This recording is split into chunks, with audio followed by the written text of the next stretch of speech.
नमस्कार। खबर सहारनपुर से मैं अनिल कुछाड़िया। आज की मुख्य खबरें। जनपद में पूरी तरह से कराया गया लॉकडाउन का पालन। दोपहर 12 बजे बाद सड़कों व बाजारों में पसरा रहा सन्नाटा। लॉकडाउन में 10 दिन के बाद खुली शराब की दुकानें, अवैध शराब कारोबारियों को लगा झटका। सहायक नगर आयुक्त अशोक प्रिय गौतम ने कहा, जरूरतमंदों को खाना पहुंचाने का अभियान आज से शुरू। जामिया रहमत गगरौली के हॉस्टल को अस्थायी आइसोलेशन केंद्र बनाने का प्रस्ताव डीएम को भेजा।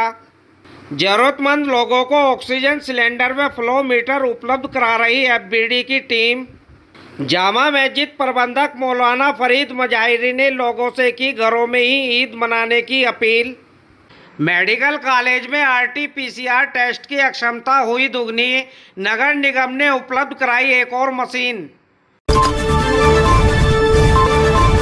एनएमसी फार्मा 100% प्राकृतिक। जनपद में आज भी लॉकडाउन का पूरी तरह पालन कराया गया। निश्चित अवधि में लोगों की भीड़ भले ही सड़कों पर दिखाई दी हो, लेकिन दोपहर 12 बजे के बाद सड़कों व बाजारों में सन्नाटा पसरा रहा। कोरोना महामारी के बढ़ते प्रकोप से लोगों में लॉकडाउन का पालन करने की जागरूकता भी आई है। लॉकडाउन का पालन कराने के लिए पुलिस के जवान भी सड़कों पर तैनात रहे। घंटाघर के अलावा मुख्य चौराहों पर ट्रैफिक वार्डनों ने पुलिस का पूरा सहयोग किया। नगर कोतवाली पुलिस ने पैदल गश्त कर चेकिंग अभियान चलाया। आमजन को कोरोना से बचाव हेतु मास्क लगाने तथा बेवजह घरों से न निकलने की हिदायत दी गई।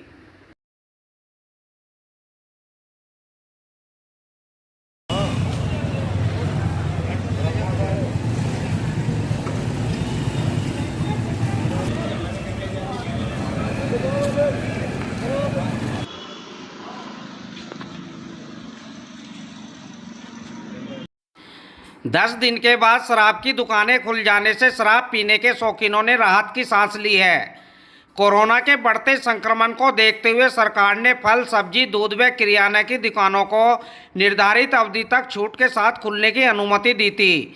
शराब की दुकानें बंद हो जाने से शराब का अवैध कारोबार करने वाले लोगों की बाँछें खिल गई थी।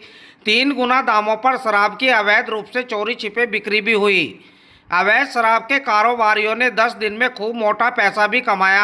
आज से सुबह 10 बजे से दोपहर 12 बजे तक शराब की दुकानें खुल जाने से शराब के शौकीनों को राहत मिली है। वहीं अवैध कारोबारियों को इससे झटका लगा है।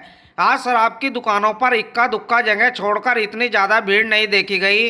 इसकी वजह यह रही कि आज कम ही लोगों को शराब की दुकानें खुलने की जानकारी हो सकी।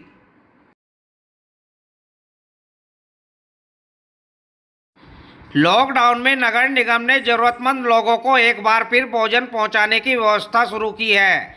नगर निगम द्वारा 1000 पैकेट के साथ सरसावा स्थित राधा स्वामी सत्संग आश्रम के सहयोग से आज से यह व्यवस्था शुरू की गई।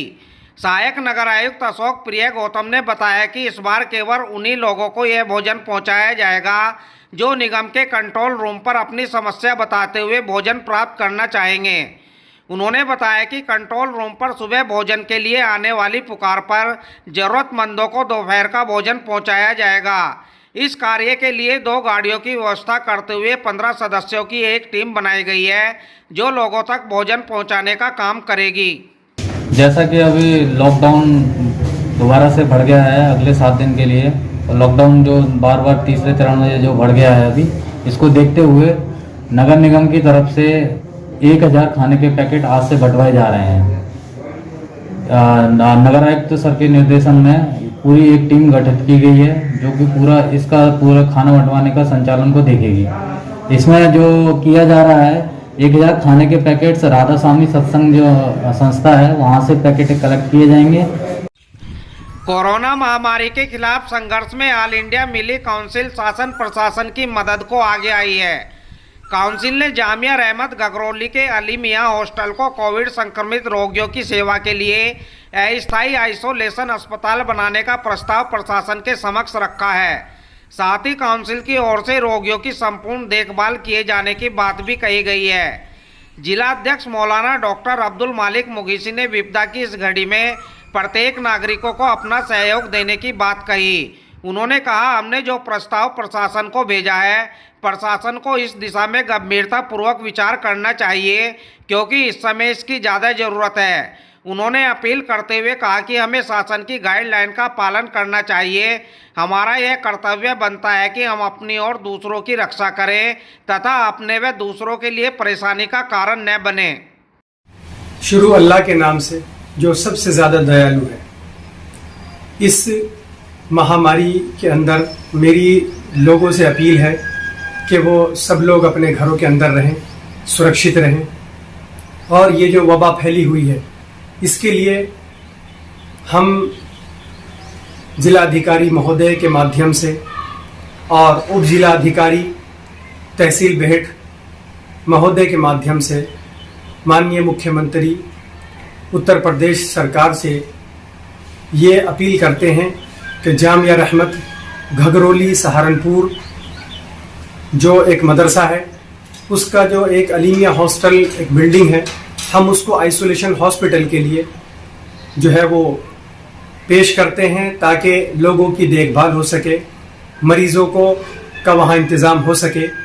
कोरोना महामारी के बीच family of blood donors trust अब तक 900 से भी अधिक लोगों को मदद पहुंचा चुका है। रक्तदान के लिए समर्पित यह संस्था पिछले काफ़ी दिनों से ज़रूरतमंद लोगों को ऑक्सीजन सिलेंडर व उचित मूल्य पर फ्लो मीटर भी उपलब्ध करा रही है। ट्रस्ट ने एक चिकित्सकों का पैनल भी बनाया है जो वीडियो कॉल के माध्यम से अपनी निःशुल्क सेवा दे रहा है। इसके अलावा एफबीडी के सदस्य लोगों को जागरूक भी कर रहे हैं। टीम का कहना है कि हमारा प्रयास रहता है कि अधिक से अधिक लोगों को मदद मिल जाए। मैं तरुण भोला, संस्थापक family of blood donors trust. क्योंकि इस कोरोना महामारी के दौर में जिस तरीके से हम लोग देख रहे हैं कि होम आइसोलेशन में जो मरीज हैं उन्हें किस प्रकार से ऑक्सीजन के लिए इधर उधर परेशान होना पड़ रहा है, धक्के खाने पड़ रहे हैं, इसलिए एफबीडी ट्रस्ट ने अपना एक सेंटर ऐसा चुना है कि जहाँ पर हम लोग छोटे सिलेंडर से लोगों की मदद कर पाएँ और जितना संभव हो सके। हम लोग सभी की मदद तो नहीं कर पा रहे, लेकिन फिर भी हमारे से जितना संभव हो पा रहा है, जिस प्रकार से हम लोग गैस का इंतजाम करके छोटे सिलेंडर में उनकी व्यवस्था करवा रहे हैं, और उसी तरीके से आज भी हम लोगों ने ये व्यवस्था करी हो, लगातार ये व्यवस्था चल रही है। उसके साथ साथ में कुछ ऐसे पेशेंट जो घर पर ही हैं होम आइसोलेट में, लेकिन वो सिर्फ दवा से ठीक हो सकते हैं, उन्हें ऑक्सीजन की आवश्यकता ना पड़े, इसलिए हमारे एक डॉक्टर का पैनल भी है जो उन्हें गाइड कर रहा है। डॉक्टर नीता यादव, विनीत रामपाल जी, अमित जैन जी, ये सभी लोग उस तरीके से मेंटेन बनाए हुए हैं जिससे लोगों को ऑक्सीजन की ओर ना भागना पड़े और उनको घर पे ही उनका ट्रीटमेंट मिल सके। इसके अलावा बहुत से ऐसे गरीब मरीज जिन्हें करम ऑक्सीमीटर या नेबुलाइजर की मशीन या मास्क की जरूरत पड़ती है, उन लोगों को वो भी हम लोग उपलब्ध करा रहे हैं। इसके साथ ही कुछ जिन्हें दवाओं की जरूरत हो वो भी उपलब्ध कराने का प्रयास किया जा रहा है। लगभग अभी तक के जो कल तक का हमारा आंकड़ा था 800 प्लस लोगों तक हम लोग मदद पहुंचा चुके हैं, जिसमें उथल पुथल है पूरी दुनिया में। एक खौफनाक साया, खौफनाक दहशत का माहौल बाज़ारों में है। तो इसलिए हमें अपनी इस ईद को बहुत सादगी के साथ मनाना चाहिए। आज कुछ लोग मौतें हो रही है, कुछ जो बीमार हैं उनको कैसे बचाया जाए, सब लोग इसी में लगे हुए हैं। तो इसलिए ईद की नमाज और सोशल डिस्टेंसिंग के साथ कोविड की गाइडलाइन के मद्देनज़र रखते हुए हमारे तमाम अकाबिरीन ने, मौलाना महमूद मदनी साहब, मौलाना अरशद मदनी साहब, पर्सनल लॉ बोर्ड और दूसरे लोगों ने हिदायत जारी कर दी है कि कोविड की गाइडलाइन को मद्देनज़र रखते हुए अपने अपने इलाकों में ही ईद की नमाज़ पढ़ें, किसी से गले ना मिलें, हाथ ना मिलाएं, सोशल मीडिया और टेलीफोन के माध्यम से ही मुबारकबाद दें, और ख़ास तौर से ईद की नमाज के बाद अल्लाह से इस बीमारी के ख़ात्मे के लिए, तमाम इंसानों के लिए, तमाम दुनिया के लिए, बिलखुसूस हमारे मुल्क के तमाम इंसानों के लिए दुआ करें अल्लाह इस बीमारी से सबको महफूज रखे। और जो अधिकारी, जो लोग इस सेवा में लगे हुए हैं, लोगों को बचाने में लगे हुए हैं, उनकी खिदमत कर रहे हैं, अल्लाह ताला उन्हें भी सलामत रखे। कोरोना संदिग्ध लोगों को RT-PCR टेस्ट के लिए अब ज़्यादा लंबा इंतजार नहीं करना पड़ेगा। नगर निगम ने पिलखनी मेडिकल कॉलेज को RT-PCR टेस्ट करने वाली एक और मशीन उपलब्ध करा दी है, जिससे मेडिकल कॉलेज में RT-PCR टेस्ट की क्षमता मंगलवार से दुगनी हो गई। मेयर संजीव वालिया, जिलाधिकारी अखिलेश सिंह, भाजपा जिलाध्यक्ष डॉक्टर महेंद्र सैनी, विधायक देवेंद्र निम, SSP doctor S Channappa, college प्रधानाचार्य डॉक्टर अरविंद त्रिवेदी, पूर्व विधायक राजीव गुंबर, महानगर भाजपा अध्यक्ष राकेश जैन व महानगर महामंत्री किशोर शर्मा ने मंगलवार को इस मशीन का उद्घाटन किया।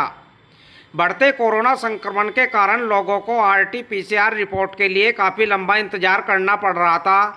इस समस्या को देखते हुए नगर निगम द्वारा निगम निधि से करीब 16 लाख रुपए की RT-PCR test machine medical college को उपलब्ध कराई गई। इससे मेडिकल कॉलेज की RT-PCR टेस्ट क्षमता दुगनी हो गई। इस मशीन के लग जाने से प्रतिदिन करीब 1500 अतिरिक्त सैंपल की जांच हो सकेगी।